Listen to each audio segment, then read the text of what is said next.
Je voulais simplement acheter 2 côtelettes de porc, mais le serveur ne m'a pas seulement refusé la vente, il m'a carrément demandé de sortir du supermarché.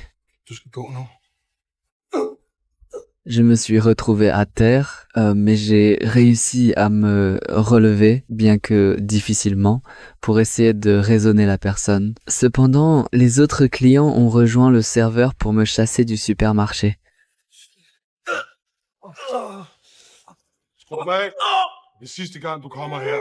Pendant un instant, j'ai même cru que j'étais la mauvaise personne, celle qui avait frappé. Même si personne ne m'a soutenu, j'ai persévéré et suis retourné au supermarché, pas seulement pour les 2 côtelettes de porc, mais aussi pour ma dignité perdue. Le directeur a demandé qu'on me donne ce que je voulais acheter. Je l'ai pris en silence, puis je me suis dirigé calmement vers la caisse pour payer. J'avais enfin ce que je voulais, mais beaucoup de choses.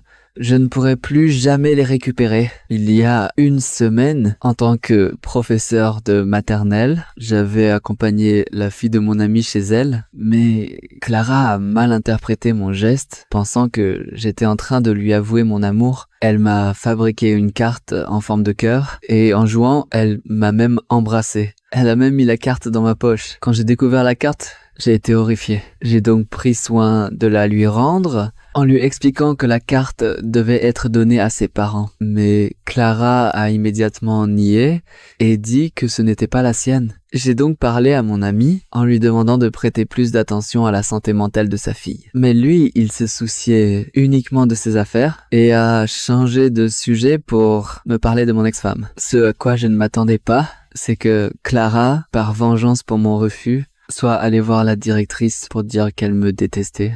Og han har en tissemand. Ja, det har de fleste mænd, ikke?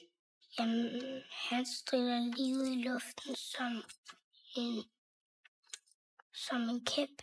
La directrice a vérifié plusieurs fois, obtenant la réponse affirmée de Clara. Elle ne pensait pas que Clara mentirait, puisqu'elle n'a que 5 ans. Sans savoir ce qui se passait, je suis rentré chez moi, ma nouvelle petite amie, m'apportant un peu d'espoir, et mon fils devant bientôt emménager chez moi. Ma vie semblait prendre un tournant positif.